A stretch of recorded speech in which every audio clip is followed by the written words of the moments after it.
Парламентарните партии на нова средба во собранието денеска ќе се обидат да излезат од ќорсокак околу измените на изборниот законник.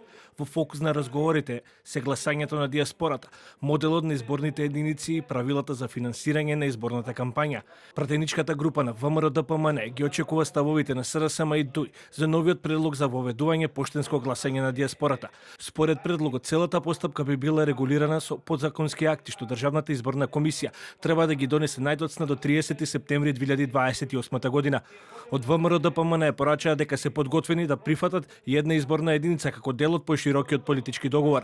Да седнат политичките партии кои што се дел од опозицијата, тоа се ДУИ, СДСМ, Левица, како и некои други помали политички партии, и меѓу себе да се договорат за сите различности кои што ги имаат отприлика 4 клучни работи, бидејќи гледаме дека платформите им се исти, но се разликуваат во деталите.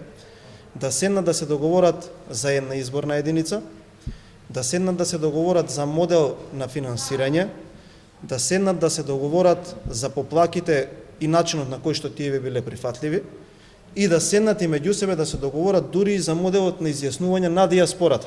Клучен приоритет за Левица останува воведувањето една изборна единица и регулирање на финансирањето на платеното политичко рекламирање. Ние на маса ја ставивме една изборна единица, нешто околу кое што практично цело македонско општество се согласува, значи ние имаме меѓу 70 и 80% поддршка од македонското население за тако нешто.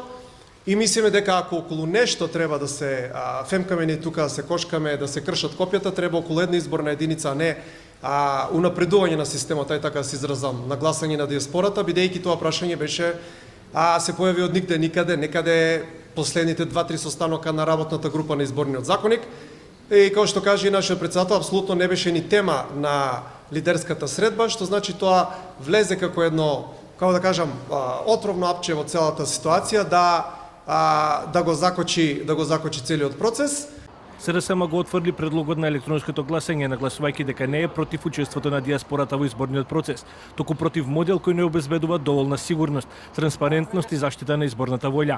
Од партијата остануваат на ставот дека по неуспешниот обид за воведување електронско гласање, сега се прави обид за наметнување поштенско гласање без доволни механизми за контрола и безбедност.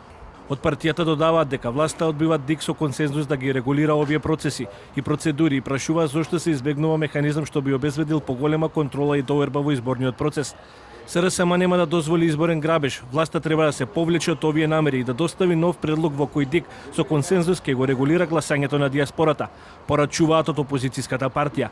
Премиерот Христијан Мицкоски деновиве изрази надеж дека се уште може да се надмира несогласувањата со опозицијата и до 15 јули да се изнајде решение.